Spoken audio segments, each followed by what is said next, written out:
ओम शांति।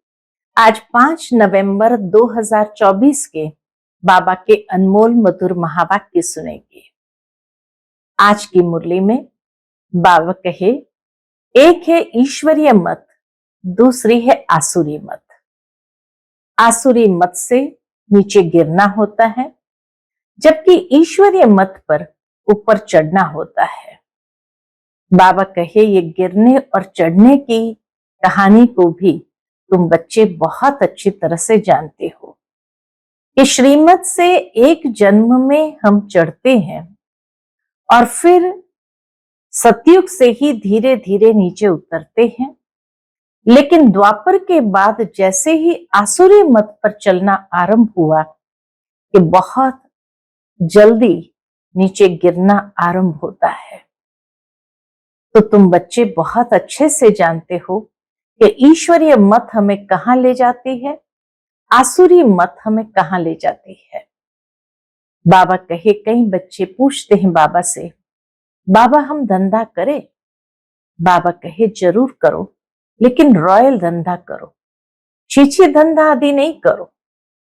शराब सिगरेट आदि का धंधा करने से विकारों की खींच होती है, विकारों की उत्पत्ति होती है। इसलिए तुम बच्चे ऐसा कोई छीछी धंधा नहीं कर सकते हैं। बाकी बाबा कहे, इस ड्रामा को तुम बहुत अच्छे से जानते हो, कैसे ये ड्रामा हूबहू रिपीट होता है। तो सुनते हैं आज के बाबा के अनमोल मधुर महावाक्य। ओम शांति। मीठे बच्चे, ड्रामा की श्रेष्ठ नॉलेज तुम बच्चों के पास ही है। तुम जानते हो यह ड्रामा हूबहू रिपीट होता है। आज की मुरली से प्रश्न है, प्रवृत्ति वाले बाबा से कौन सा प्रश्न पूछते हैं? बाबा उन्हें क्या राय देते हैं? उत्तर है, कई बच्चे पूछते हैं, बाबा हम धंधा करें? बाबा कहते, बच्चे धंधा भल करो, लेकिन रॉयल धंधा करो। ब्राह्मण बच्चे छीछी धंधा शराब सिगरेट आदि का नहीं कर सकते, क्योंकि इनसे और ही विकारों की खींच होती है। ओम शांति। रूहानी बाप रूहानी बच्चों को समझा रहे हैं। अब एक है रूहानी बाप की श्रीमत, दूसरी है रावण की आसुरी मत। आसुरी मत बाप की नहीं कहेंगे, आसुरी मत कभी भी बाप की नहीं कहेंगे। रावण को बाप तो नहीं कहेंगे ना, वह है रावण की आसुरी मत। अभी तुम बच्चों को मिल रही है ईश्वरीय मत।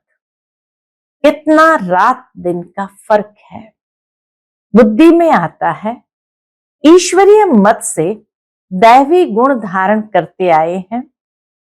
यह सिर्फ तुम बच्चे ही बाप द्वारा सुनते हो, और कोई को मालूम नहीं पड़ता है। बाप मिलते ही है, इसलिए वर्षे के लिए बाप मिलते ही है, संपत्ति के लिए। रावण से तो और ही संपत्ति कम होती जाती है। ईश्वरीय मत कहां ले जाती है और आसुरी मत कहां ले जाती है, यह तुम ही जानते हो।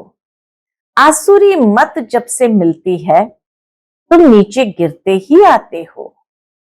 नई दुनिया में थोड़ा थोड़ा ही गिरते हो। गिरना कैसे होता है, फिर चढ़ना कैसे होता है, यह भी तुम बच्चे समझ गए हो। अभी श्रीमत तुम बच्चों को मिलती है फिर से श्रेष्ठ बनने के लिए। श्रीमत है ही श्रेष्ठ बनने के लिए। तुम यहां आए ही हो श्रेष्ठ बनने के लिए। तुम जानते हो हम फिर श्रेष्ठ मत कैसे पाएंगे। अनेक बार तुमने श्रेष्ठ मत से उच्च पद पाया है, फिर पुनर्जन्म लेते लेते नीचे गिरते आए हो, फिर एक ही बार चढ़ते हो।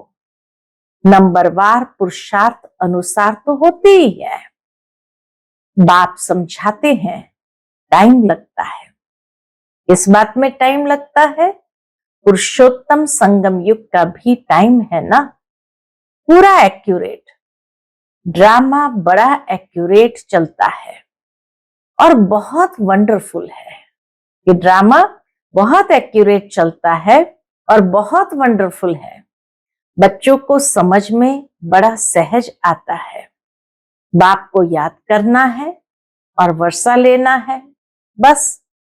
परंतु पुरुषार्थ करते हैं तो कईयों को डिफिकल्टी भी लगती है। पुरुषार्थ करते हैं तो बाबा कहे कईयों को डिफिकल्ट भी लगता है। इतना ऊंचते ऊंच पाना कोई सहज बात है क्या? बाबा कहे इतना ऊंचते ऊंच पद पाना कोई सहज थोड़ी हो सकता है। बहुत सहज बाप की याद और सहज वर्षा बाप का है, सेकंड की बात है। फिर पुरुषार्थ करने लगते हैं तो माया के विघ्न भी पड़ते हैं। जरूर है, पुरुषार्थ करना है, ज्ञान समझना सेकंड की बात है। समझ में आ गया कि बाप है और उनसे वर्षा मिलता है, लेकिन फिर जो पुरुषार्थ करना है उसमें समय लगता है। क्यों? कारण भी बाबा ने बताया, माया के विघ्न भी पड़ते हैं। रावण पर जीत पानी होती है। सारी सृष्टि पर इस रावण का राज्य है। अभी तुम समझते हो हम योग बल से रावण पर हर कल्प जीत पाते आए हैं, अब भी पा रहे हैं। सिखलाने वाला है बेहद का बाप। भक्ति मार्ग में भी तुम बाबा बाबा कहते आए हो, परंतु पहले बाप को नहीं जानते थे, आत्मा को जानते थे। कहते थे चमकता है ब्रकुटी के बीच अजब सितारा। आत्मा को जानते हुए भी बाप को नहीं जानते थे। बाबा के आत्मा को जानते हुए भी बाप को नहीं जानते थे। कैसा विचित्र ड्रामा है। कहते भी थे हे परम पिता परमात्मा, याद करते थे फिर भी जानते नहीं थे। याद करते थे अंदर ही अंदर, लेकिन उसको जानते नहीं थे। न आत्मा के ऑक्यूपेशन को न परमात्मा के ऑक्यूपेशन को पूरा जानते थे। बाप ही खुद आकर समझाते हैं। बाप बिगर कब कोई रियलाइज करा ना सके, कोई का पार्ट ही नहीं। गायन भी है ईश्वरीय संप्रदाय, आसुरी संप्रदाय और दैवी संप्रदाय। ईश्वरीय संप्रदाय, आसुरी संप्रदाय और दैवी संप्रदाय है बहुत सहज, परंतु यह बातें याद रहे, इसमें ही माया विघ्न डालती है, बातों को ही भुला देती है। तो इसीलिए बाबा कहे है बहुत सहज, परंतु ये बातें याद रहे, इसमें ही माया विघ्न डालती है, भुला देती है। बाप कहते हैं नंबरवार पुरुषार्थ अनुसार याद करते करते जब ड्रामा का अंत होगा, अर्थात पुरानी दुनिया का अंत होगा, तब नंबरवार पुरुषार्थ अनुसार राजधानी स्थापन हो ही जाएगी। शास्त्रों से यह बात कोई समझ न सके। गीता आदि तो इसने भी बहुत पढ़ी है ना, ब्रह्मा बाबा ने भी गीता आदि तो बहुत पढ़ी है ना।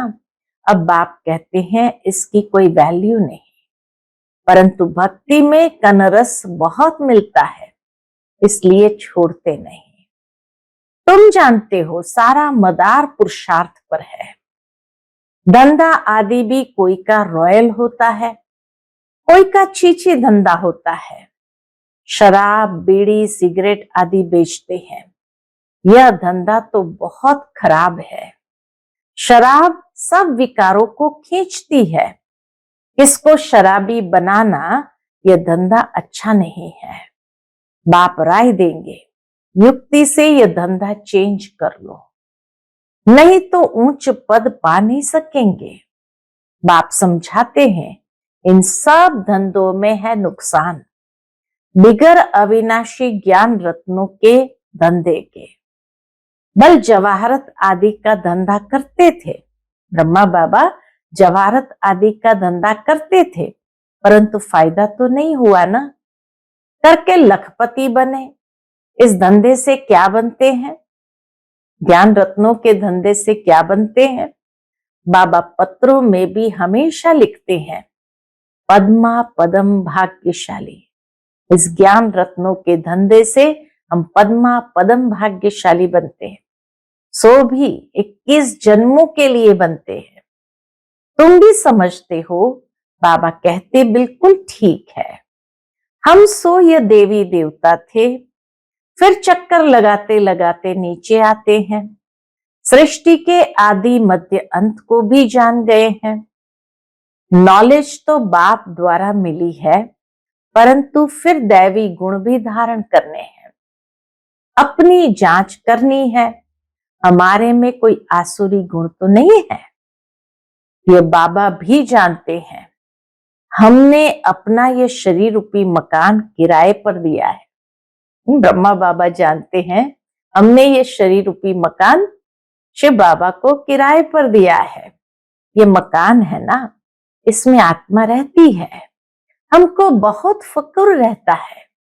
ब्रह्मा बाबा कहे हमको बहुत फक्र रहता है, भगवान को हमने किराए पर मकान दिया है।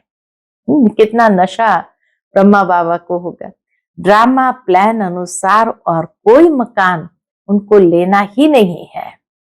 कल्प कल्प ये मकान ही लेना पड़ता है। इनको तो खुशी होती है ना, ब्रह्मा बाबा को तो खुशी होती है ना, परंतु फिर हंगामा भी कितना मचा। ये बाबा हंसी कुड़ी में कब बाबा को कहते हैं, बाबा आपका रथ बना तो हमको इतनी गाली खानी पड़ी। ब्रह्मा बाबा शिव बाबा को हंसी कुड़ी में कहते हैं, बाबा आपका रथ बना तो हमको इतनी गाली खानी पड़ती है। बाप कहते हैं सबसे जास्ती गाली मुझे मिली है। शिव बाबा क्या कहते हैं, सबसे जास्ती गाली तो मुझे मिली है, अब तुम्हारी बारी है। ब्रह्मा को कब गाली मिली नहीं है, अब बारी आई है। रथ दिया है यह तो समझते हैं ना, तो जरूर बाप से मदद भी मिलेगी। रथ दिया है तो बाप से मदद भी मिलेगी। फिर भी बाबा कहते हैं बाप को निरंतर याद करना, इसमें तुम बच्चे इनसे भी जास्ती तीखे जा सकते हो। शिव बाबा कहते हैं कि बाबा को निरंतर याद करना, इसमें तो तुम ब्रह्मा बाबा से भी तीखे जा सकते हो। क्यों? क्योंकि इनके ऊपर तो मामला बहुत है। बल ड्रामा कहकर छोड़ देते हैं, फिर भी कुछ लेस जरूर आती है। सोचते हैं तो कुछ लेस जरूर आती है। ये बेचारे बहुत सर्विस करते थे, ये संग दोष में खराब हो गए। जब बाबा देखता है कोई बच्चा तो कि बाबा का ये बच्चा बहुत सर्विस करते थे, फिर संग दोष में खराब हो गए, कितनी डिससर्विस होती है। ऐसा ऐसा काम करते हैं तो लेस आ जाती है, तो ब्रह्मा बाबा के संकल्प जरूर चलने लगते हैं। उस समय ये नहीं समझते कि यह भी ड्रामा बना हुआ है। यह फिर बाद में ख्याल आता है, यह तो ड्रामा में नूंद है ना। माया अवस्था को बिगाड़ देती है तो बहुत डिससर्विस हो जाती है। कितना अबलाओं आदि पर अत्याचार हो जाते हैं। यहाँ तो खुद के बच्चे ही कितनी डिससर्विस करते हैं। बाबा जब देखते हैं कि बाबा की इतनी ऊंची श्रीमत मिलने पर भी उस श्रीमत को फॉलो नहीं करते हैं, तो कितनी डिससर्विस करते हैं, उल्टा सुल्टा बोलने लग पड़ते हैं। अभी तुम बच्चे जानते हो बाप क्या सुनाते हैं, कोई शास्त्र आदि नहीं सुनाते हैं। अभी हम श्रीमत पर कितना श्रेष्ठ बनते हैं, आसुरी मत से कितना भ्रष्ट बने हैं। टाइम लगता है ना, माया की युद्ध चलती रहेगी। ये माया की युद्ध तो अंत तक चलती रहेगी। अभी तुम्हारी विजय तो जरूर होनी है। यह तुम समझते हो शांति धाम सुख धाम पर हमारी विजय है ही, खाली माया पर विजय है ये नहीं है, लेकिन बाबा कहे शांति धाम सुख धाम पर भी हमारी विजय है ही। कल्प कल्प तुम विजय पाते आए हो। इस पुरुषोत्तम संगम युग पर ही स्थापना और विनाश होता है। ये सारी डिटेल तुम बच्चों की बुद्धि में है। डिटेल में सारा ज्ञान तो बुद्धि में है। बरोबर बाप हमारे द्वारा स्थापना करा रहे हैं, फिर हम ही राज्य करेंगे। बाबा को थैंक्स भी नहीं देंगे, थैंक्स देने की भी मार्जिन नहीं रहेगी, ऐसे ट्रांसफर हो जाएंगे। बाप कहते यह भी ड्रामा में नूंद है कि बाबा को थैंक्स भी नहीं करेंगे। मैं भी इस ड्रामा के अंदर पार्टधारी हूं। ड्रामा में सबका पार्ट नूंदा हुआ है। शिव बाबा का भी पार्ट है, हमारा भी पार्ट है। ब्रह्मा बाबा कहे हमारा भी पार्ट है, थैंक्स देने की बात नहीं। शिव बाबा कहते हैं मैं तुमको श्रीमत दे रास्ता बताता हूं और कोई बता न सके। जो भी आए बोलो सतो प्रधान, नई दुनिया स्वर्ग थी ना। इस पुरानी दुनिया को तमो प्रधान कहा जाता है। फिर सतो प्रधान बनने के लिए दैवी गुण धारण करने हैं। बाप को याद करना है, दैवी गुण धारण करना है, बाप को याद करना है। मंत्र ही यह है मन मना भव। बाबा आकर के हम बच्चों को हे मन मना भव मध्याजी भव का मंत्र देते हैं। मंत्र ही यह है मन मना भव मध्याजी भव।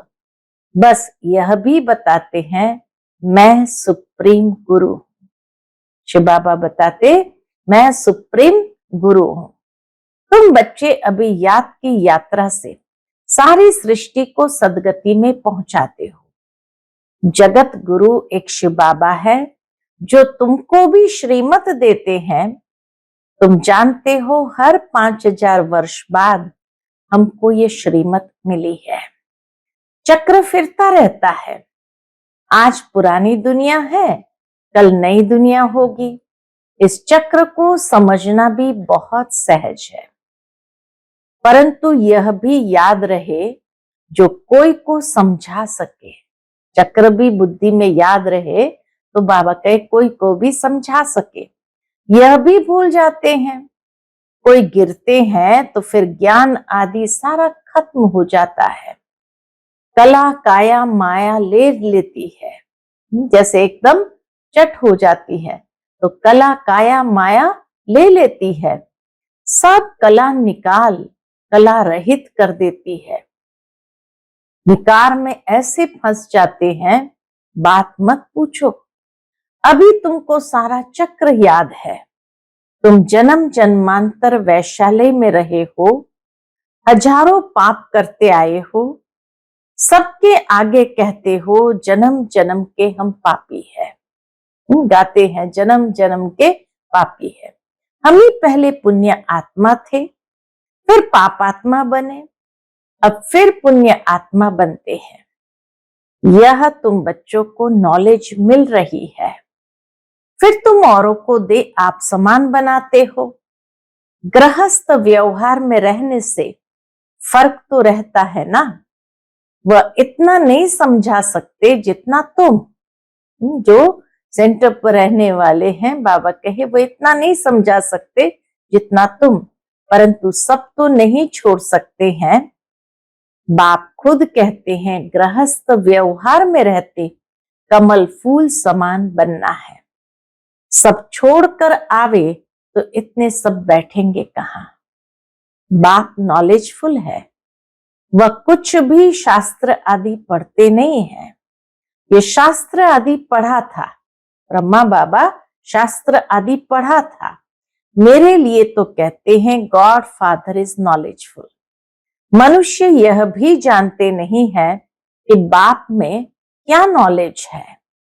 अभी तुमको सारी सृष्टि के आदि मध्य अंत की नॉलेज है। तुम जानते हो ये भक्ति मार्ग के शास्त्र भी अनादि है। बाबा का ये भी तुम जानते हो, ये भक्ति मार्ग के शास्त्र भी अनादि है। भक्ति मार्ग में ये शास्त्र भी जरूर निकलते हैं। कहते हैं पहाड़ टूट गया फिर बनेगा कैसे, परंतु ये तो ड्रामा है ना। शास्त्र आदि ये सब खत्म हो जाते हैं, फिर अपने समय पर वही बनते हैं। हम पहले पहले शिव की पूजा करते हैं, यह भी शास्त्र में होगा ना। शिव की भक्ति कैसे की जाती है, कितने श्लोक आदि गाते हैं, तुम फिर याद करते हो। शिव बाबा ज्ञान का सागर है, वह अभी हमको ज्ञान दे रहे हैं। बाप ने तुमको समझाया है ये सृष्टि का चक्र कैसे फिरता है। शास्त्र में इतना लंबा चौड़ा गपोड़ा लगा दिया है जो कब स्मृति में आ भी न सके। तो बच्चों को अंदर में कितनी खुशी होनी चाहिए। बेहद का बाप हमको पढ़ाते हैं, गाया भी जाता है, student life is the best. बाबा कहे, बाबा पढ़ाते हैं, हम पढ़ रहे हैं, और यह भी गायन है, student life is the best. भगवान वाच, मैं तुमको ये राजाओं का राजा बनाता हूं, और कोई शास्त्र में ये बातें है नहीं। ऊंचते ऊंच प्राप्ति है ही यह। वास्तव में गुरु तो एक ही है जो सर्व की सदगति करते हैं। धल स्थापना करने वाले को भी गुरु कह सकते हैं। कोई भी चीज की स्थापना करने वाले को गुरु कह सकते हैं, परंतु गुरु वह जो सदगति दे। सच्चा गुरु का डेफिनेशन यही है कि वह सदगति दे। यह तो अपने पिछाड़ी सबको पाठ में ले आते हैं, वापस ले जाने के लिए रास्ता तो बताते नहीं है। बारात तो शिव की ही गाई हुई है और कोई गुरु की नहीं। मनुष्य ने फिर शिव और शंकर को मिला दिया है। कहां वह सूक्ष्म वतनवासी, कहां वह मूल वतनवासी, दोनों एक हो कैसे सकते। यह भक्ति मार्ग में लिख दिया है। ब्रह्मा विष्णु शंकर तीनों बच्चे ठहरे ना। ब्रह्मा पर भी तुम समझा सकते हो, इनको एडॉप्ट किया है तो ये शिव बाबा का बच्चा ठहरा ना। ऊंचते ऊंच है बाप, बाकी यह है उनकी रचना। कितनी ये समझने की बातें हैं। बाबा कितनी सरल सहज समझने की बातें समझाते हैं। अच्छा, मीठे मीठे सिक्की लदे बच्चों प्रति माता पिता बाप दादा का याद प्यार और गुड मॉर्निंग। रूहानी बाप की रूहानी बच्चों को नमस्ते। हम सब रूहानी बच्चों की रूहानी माता पिता बाप दादा को याद प्यार गुड मॉर्निंग और नमस्ते नमस्ते। शुक्रिया बाबा, शुक्रिया। आज की मुरली से धारणा के लिए मुख्य सार है। पहली पॉइंट, अविनाशी ज्ञान रत्नों का धंधा कर 21 जन्मों के लिए पद्मा पदम भाग्यशाली बनना है। अपनी जांच करनी है, हमारे में कोई आसुरी गुण तो नहीं है। देखो, तो कोई आसुरी गुण तो नहीं है। हम ऐसा कोई धंधा तो नहीं करते जिससे विकारों की उत्पत्ति हो। ये चेकिंग जरूर रखनी है। दूसरी पॉइंट, याद की यात्रा में रह सारी सृष्टि को सदगति में पहुंचाना है। एक सतगुरु बाप की श्रीमत पर चल आप समान बनाने की सेवा करनी है। ध्यान रहे, माया कभी कला रहित न बना दे, कला काया चट न कर दे। आज का बाप दादा का मधुर वरदान हम बच्चों के प्रति है। बुराई में भी अच्छाई का अनुभव करने वाले निश्चय बुद्धि बेफिक्र बादशाह भव। बुराई में भी अच्छाई का अनुभव करने वाले निश्चय बुद्धि बेफिक्र बादशाह भव। सदा यह स्लोगन याद रहे कि जो हुआ अच्छा हुआ, अच्छा है और अच्छा ही होना है। अच्छा हुआ, अच्छा है और अच्छा ही होना है। बुराई को बुराई के रूप में न देखे, लेकिन बुराई में भी अच्छाई का अनुभव करे। बुराई से भी अपना पाठ पढ़ ले।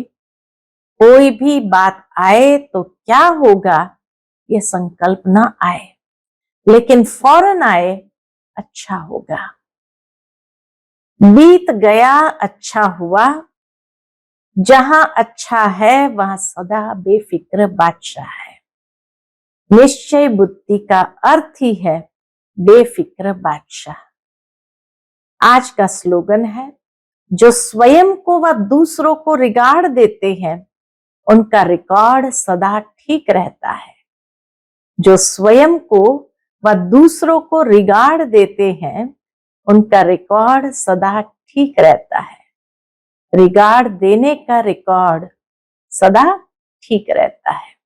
अच्छा, ओम शांति।